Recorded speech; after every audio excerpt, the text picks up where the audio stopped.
Hello दोस्तों, मैं Birendra sir Durganand institute Lalganj Raebareli. दोस्तों आज हमारा ब्रह्मास्त्र जो रेलवे के लिए चल रही खासकर उनमें से ये तीसरा लेक्चर होगा और इस लेक्चर में हम बात करेंगे तो अर्थशास्त्र हम लोग पढ़ रहे थे, उसी अर्थशास्त्र की आज हम बात करेंगे। दोस्तों इसके पहले आपके लगभग 2 वीडियो हो चुके हैं, उनमें से एक वीडियो बड़ा इम्पोर्टेंट है जो नियर अबाउट 1 घंटे का है, तो उसको आप देख लीजिए, वो आपके लिए बड़ा पर्याप्त रहेगा। शेष हम बात करना चाहेंगे उसके आगे, तो जो छूटा हुआ टॉपिक या बचा हुआ टॉपिक वही आगे बढ़ना है।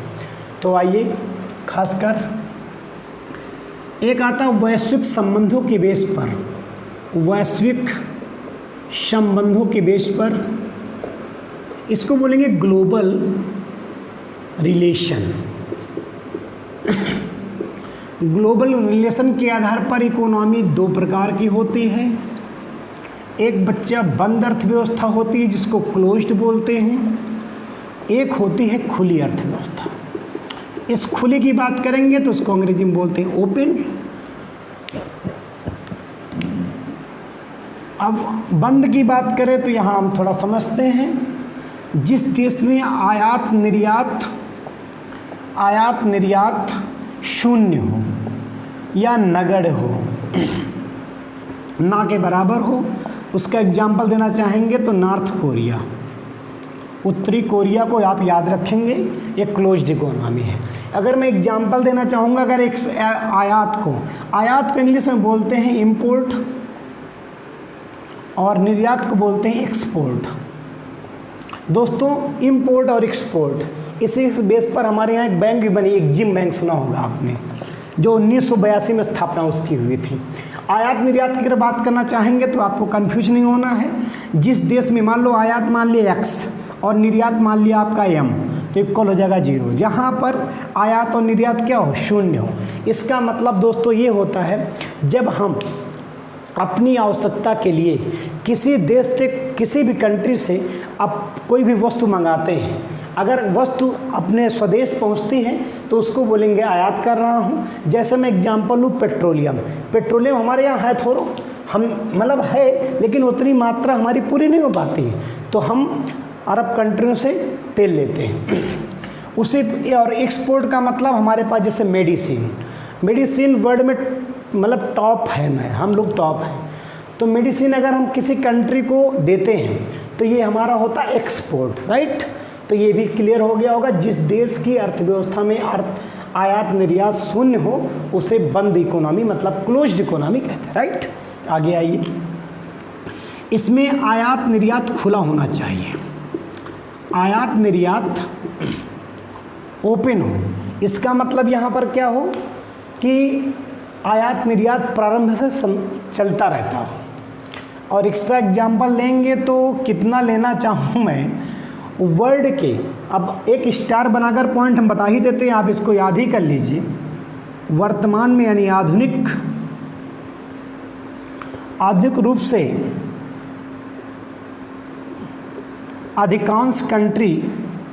अधिकांश देश खुली अर्थव्यवस्था, ओपन अर्थव्यवस्था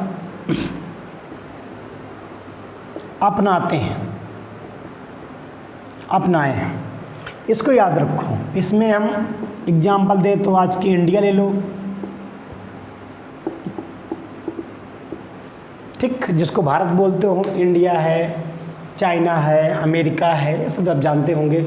अभी रिसेंटली डाटा आया हुआ है कि भारत सर्वाधिक जो आयात कर रहा है, बात करें तो उसमें अमेरिका को उसने वस्तुएं दिया है। तो इस बात पर फोकस करने का आपको, जिस देश में आयात निर्यात हो रहा हो, मतलब हम किसी देश से सामान लेते हों, वस्तु लेते हों और हम किसी देश को वस्तु देते हों, तो उसको हम ओपन इकोनॉमी बोलेंगे, राइट। कोई दिक्कत यहाँ तक। अब हाँ, थोड़ा बात करेंगे इंडिया के बारे में बात कर लें तो दोस्तों इंडिया की अगर बात करें हम, तो इंडिया एक ऐसा कंट्री जिसमें 1990 के पश्चात, यानी कि बात करें तो 1991 में एलपीजी, उस समय देश के स्वर्गीय, वर्तमान तो स्वर्गीय है ही हैं, देश के पूर्व प्रधानमंत्री, वित्त मंत्री, आरबीआई के पूर्व गवर्नर डॉक्टर मनमोहन सिंह के नेतृत्व में उसमें वित्त मंत्री थे, इसीलिए एलपीजी उन्होंने योजना शुरू की थी। इसकी चर्चा मैं बता दिया हूँ। 1991 से मेरा देश खुली अर्थव्यवस्था का अनुसरण किया, क्योंकि 1990 में क्राइसिस आ चुकी थी हमारे देश में, बड़ी समस्या थी, हमारे लिए कोई ऑप्शन था नहीं, इसलिए हम लोगों ने इसको अपनाया। तो दोस्तों इस बात को आपको पूरी तरीके से समझ में आ गया होगा।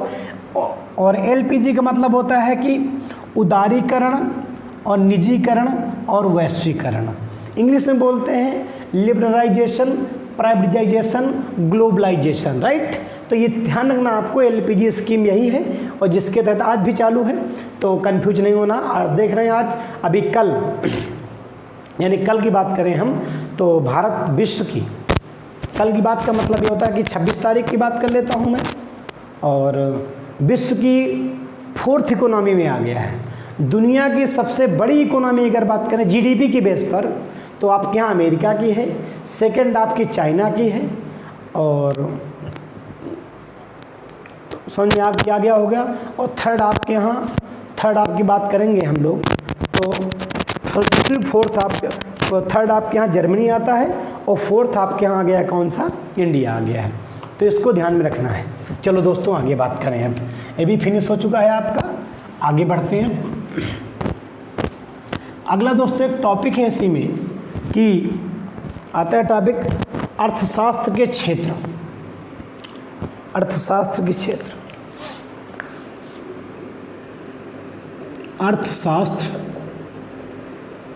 के क्षेत्र, इसको बोलते हैं sector of economy, right. English में बोलते हैं sector of economy, sector of economy. अब अर्थशास्त्र के क्षेत्र का देखा चाहें तो इसी फिगर से, दोस्तों मैं फिगर से ही इसको फिनिश कर दूंगा। अर्थशास्त्र के हमारे यहाँ 3 क्षेत्र आते हैं। पहला आता है प्राथमिक क्षेत्र, दूसरा आता है द्वितीयक क्षेत्र, और तीसरा आता है तृतीयक क्षेत्र। प्राइमरी को बोलते हैं आप प्राथमिक को बोलेंगे प्राइमरी, और द्वितीयक को बोलेंगे सेकेंडरी, इसको बोलते हैं टर्सरी। ये ध्यान रखना आपको, ऐसा नहीं कि तृतीयक ही क्षेत्र है, चतुर्थक भी क्षेत्र है, पंचम भी क्षेत्र, में सब बता दूंगा। अब आपको ध्यान रखना है कि प्राथमिक क्षेत्र जिसको बोलते हैं प्राइमरी, इसको बोलते हैं सेकेंडरी, इसको बोलते हैं टर्सरी।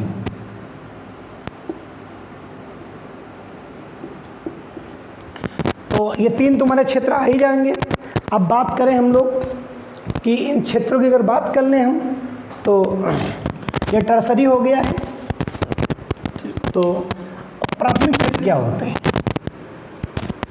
वेरी वेरी इंपॉर्टेंट है रेलवे के लिए, मैं आपको बता रहा हूँ आपको। अब मैं दावा तो नहीं कर सकता हूँ, मैं भगवान तो नहीं हूँ, लेकिन इस बात का मुझे उम्मीद है कि आपको एनटीपीसी में यहाँ से एक क्वेश्चन मिलना है, मिनिमम एक, मैक्सिमम 2 मिल जाए, 3 मिल जाए, ये मैं नहीं कह सकता हूँ, लेकिन मिलेंगे। तो चलिए, अब प्राथमिक क्षेत्र क्या होता है और द्वितीयक क्या होता है, तृतीयक क्या होता है। दोस्तों बात करेंगे हम प्राथमिक क्षेत्र की, तो प्राकृतिक उत्पादों का उपभोग, बस एक सिंपल भाषा में मैं कहूँगा, दुनिया में जो कुछ आप देख रहे हैं, इसमें दुनिया की बात करता हूँ, दुनिया में जो कुछ आप देख रहे हैं, जो आपको उपभोग करने के लिए, ज़रूरत के लिए आवश्यक है, वो सभी प्राथमिक क्षेत्र हैं। इसका मैं बहुत अच्छा एग्जाम्पल लेना चाहूँगा, जैसे आपके यहाँ कृषि, एग्रीकल्चर, मत्स्य पालन, आपके यहाँ डेयरी, ब्लड बैंक,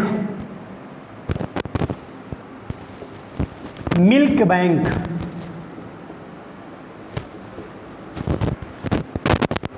बहुत अच्छे इंपॉर्टेंट है, वानिकी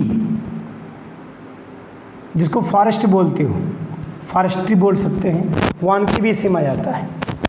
आपका आता खनन, अब खनन और एक आता उत्खनन।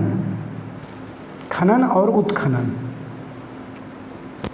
दोस्तों इन दोनों शब्द में बड़ा इंपॉर्टेंट है, दोनों शब्द में अंतर है, लोग समझते नहीं हैं। तो प्राथमिक क्षेत्र मैंने बताया दुनिया के वे क्षेत्र, दुनिया के वे पदार्थ, उत्पाद जो प्रकृति से हमें मिलते हैं। दुनिया के वे पदार्थ जो हमें प्रकृति से मिले उन्हें हम क्या बोलेंगे? प्राथमिक क्षेत्र। ध्यान रखना मेरी बात को। अब मेरी अगर आवश्यकता पूर्ति नहीं होगी तो हम फिर इनको हम आर्टिफिशियली बनाएंगे और जैसे ही मैन्युफैक्चरिंग करेंगे हम आ जाएंगे द्वितीय क्षेत्र। जब मैन्युफैक्चरिंग करेंगे तो अपनी आवश्यकता पूरी हो जाएंगी, तो हमको एक स्थान दूसरे स्थान जाना पड़ेगा या मुझे सर्विस लेनी पड़ेगी, तो हम जाएंगे तृतीय क्षेत्र। राइट? तो उसी तरीके से एकदम सरल भाषा में समझना है। आपकी एग्जाम में एग्जाम्पल इंपॉर्टेंट है, इनको आप स्टार बनाकर रट लो आप, वेरी वेरी इंपॉर्टेंट है। जितना भी आपको दिखाई पड़ता है ये सब नॉर्मल है। अब आइए खनन क्या होता है। खनन और उत्खनन में आपको अंतर जानना है। खनन, इसको समझना दोस्तों। खनन जब हम ऊर्ध्वाधर खुदाई करें। सर ये क्या है ऊर्ध्वाधर? सर क्या होता है? तो इसको बोलते हैं आपके यहाँ परपेंडिकुलर बोल सकता हूँ, लंबवत, परपेंडिकुलर। ध्यान रखना मेरी बात। खनन की अगर बात करेंगे तो कंफ्यूज नहीं होना है। जब हम ऊर्ध्वाधर खुदाई करते हैं तो हमें जो वस्तु प्राप्त होती है उसको हम खनन कहते हैं। और उत्खनन क्या होता है कि जब हम हॉरिजेंटल खुदाई करते हैं, जब हम हॉरिजेंटल खुदाई करते हैं तो उसको हम बोलते हैं क्या? उत्खनन। इसी को हिंदी में बोलते हैं क्षैतिज। तो आपको कंफ्यूज नहीं होना है। अगर एग्जाम में क्वेश्चन आता है कि प्राथमिक के क्षेत्र कौन कौन से होते हैं तो आपको रटे रहना एक पॉइंट, बस कॉन्सेप्ट बनाओ मित्रों।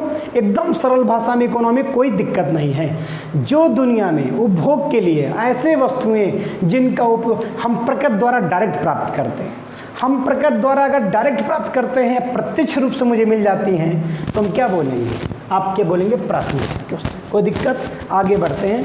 इनको आप याद कर लेना, बहुत इंपॉर्टेंट है। ठीक, एकदम रटा होना चाहिए। मैं आपको खनिज भी बता दिया हूँ, डेयरी ब्लड बैंक बता दिया हूँ, मिल्क बैंक बता दिया हूँ। ठीक, अब एक क्वेश्चन आप लोगों से है, जरा आप प्रयास करिए कि मैं प्रश्न का उत्तर देने का आप सभी लोग दीजिए। भारत का पहला महिला ब्लड बैंक, महिला और ये दुग्ध बैंक जिसको बोलेंगे, ये बच्चों के लिए जो खोला गया है वो भारत का पहला milk bank, mother milk bank Bharat के किस शहर में ओपन किया गया है? पहला बताना है आपको। इसका उत्तर मुझे आप कमेंट में देंगे। राइट? अब सेकंड की अगर बात करें हम, सेकंड में क्या आएगा आपके यहाँ? तो देखिए आप, प्राथमिक क्षेत्र, ये इसको बोलेंगे कच्चे माल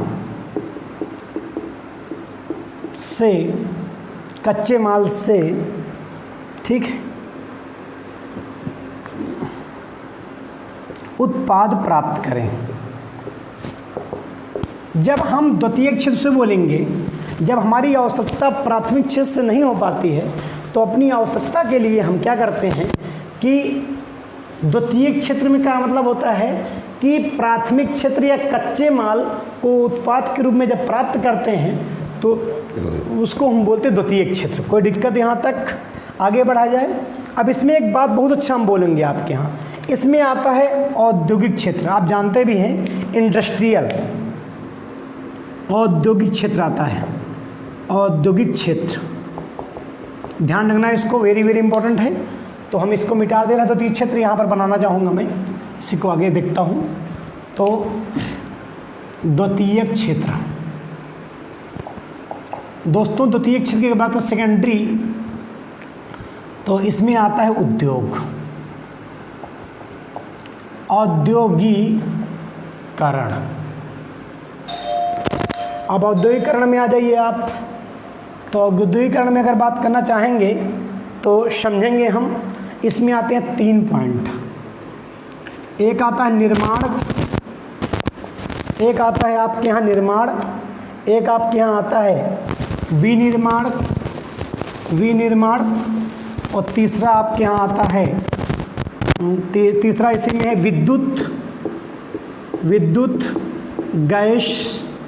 विद्युत और गैस और जलापूर्ति। ये 3 बातें आती हैं, ठीक। ध्यान देना मेरी बात को, वेरी वेरी इंपॉर्टेंट है।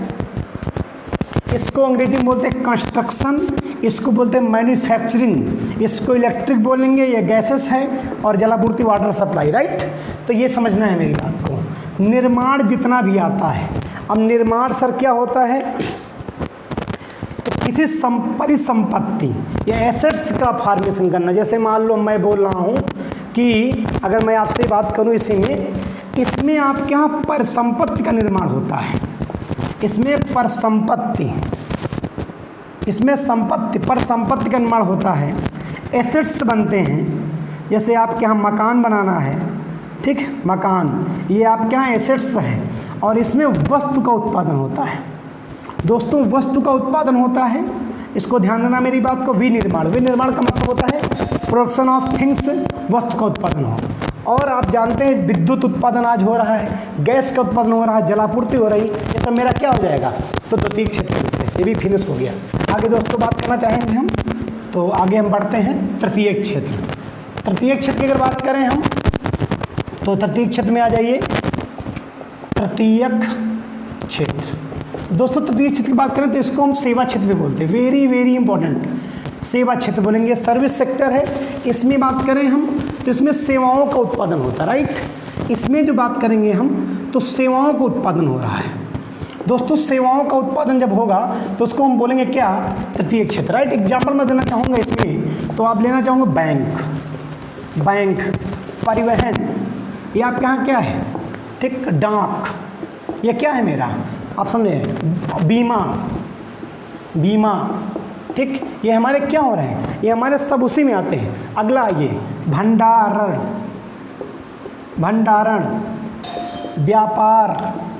व्यापार सब इसी में आ जाएगा आपके यहाँ।